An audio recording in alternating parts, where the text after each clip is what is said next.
Si tu veux réussir sur YouTube en 2025, tu dois absolument éviter de faire ces types de vidéos. Beaucoup de créateurs font ces erreurs et finissent par abandonner parce qu'ils n'ont ni vu ni abonné. Je vais te dire les vidéos que tu ne devrais pas faire sur cette plateforme. Pourquoi elle ne marche plus et surtout ce que YouTube attend des créateurs. Et crois-moi, YouTube n'a jamais été aussi clair. Si ton contenu ne porte pas de la valeur, il disparaît dans le néant. Tout d'abord, pourquoi certaines vidéos ne marchent plus? YouTube en 2025, ce n'est plus du tout la même plateforme qu'avant. Avant, tu pouvais poster n'importe quoi et avec un peu de chance, ça pouvait marcher. Aujourd'hui, c'est devenu un moteur de recherche et une plateforme d'apprentissage. Si ton contenu n'aide pas, n'informe pas ou n'entretient pas, il meurt. La plupart des utilisateurs viennent sur YouTube pour apprendre quelque chose. Les vidéos qui performent le mieux sont celles qui répondent à des problèmes ou à des questions. Les vidéos longues avec une forte rétention explosent grâce à l'algorithme. Maintenant, voyons les types de vidéos que je te déconseille de faire, car elles sont quasi invisibles sur YouTube. Tout d'abord, épargnez-moi des vlogs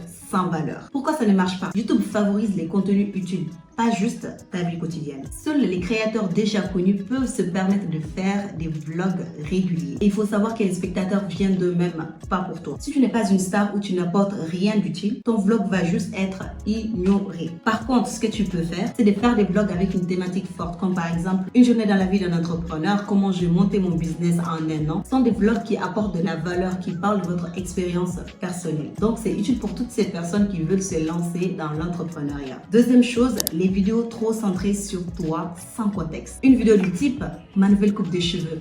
Mais tout le monde s'en fiche. Cette vidéo ne passera pas, sauf si tu es une grande influenceuse. Si ton contenu parle uniquement de toi sans qu'il y ait un intérêt pour ton audience, ça ne fonctionne pas. Personne ne se lève en se demandant « Bah alors tiens, telle ou telle personne a changé de coupe ». Ce que tu peux faire à la place, c'est de tourner ces vidéos en format éducatif et divertissant. Un titre très facile comme « Comment choisir la coupe de cheveux qui te va selon ton visage ». Même moi, je suis à la recherche de ce genre de contenu. Forcément, il y a de l'intérêt pour la personne qui va cliquer sur ta vidéo. Et la troisième chose, les vidéos trop longues sans rythme. YouTube récompense les watch time, mais uniquement si les spectateurs restent jusqu'à la fin de la vidéo. Un contenu trop long sans structure, ça veut tout simplement dire que les gens ils vont partir très vite. Un bon rythme pour une vidéo est essentiel. Tu dois couper les longueurs, couper les silences, enlever les a, bah, etc.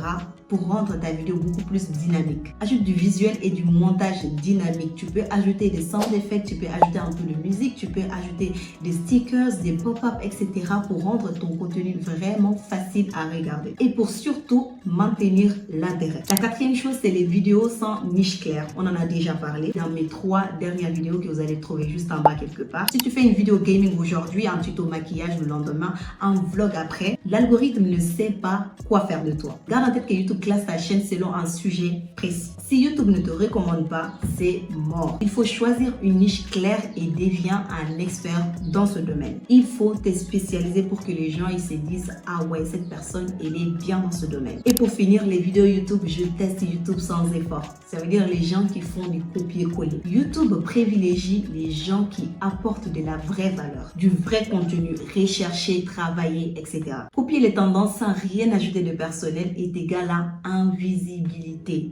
Et c'est pourquoi vous vous plaignez tout le temps de ne pas avoir des vues ni des abonnés. Tu peux analyser les tendances, mais s'il te plaît, ajoute quelque chose qui t'appartienne. Ajoute quelque chose qui fait que la personne se dira « Ah ouais, je suis sur la chaîne de telle personne. Je regarde la vidéo de telle personne. » Tu vas voir que ça fera une différence. Je te donne un exemple très simple. Par exemple, quelqu'un publie une vidéo 24 heures sans téléphone. Toi, ce que tu peux faire, c'est de faire une semaine sans réseaux sociaux. Voici ce que j'ai appris. Il y aura forcément une différence parce que tout de suite, je vais m'attendre à ce que tu nous dises ce que tu as appris de cette expérience. Ce que YouTube attend vraiment des créateurs en 2025, c'est de créer des contenus éducatifs, des vidéos bien structurées et engageantes, des taux de clics et des rétentions bien élevés et surtout de rendre vos contenus engageants et dynamiques pour que les gens aient cette facilité de le consommer du début jusqu'à la fin. Retiens bien ceci, YouTube c'est simple lorsque tu aides, tu divertis intelligemment ou si tu éduques, tu vas forcément réussir sur cette plateforme si tu apportes cette valeur. Alors dis-moi en commentaire si tu as déjà fait une vidéo de ce type, si tu comptes changer quelque chose après avoir bien évidemment regardé cette vidéo. Fais-le moi savoir et on se retrouve pour une prochaine vidéo. Peace!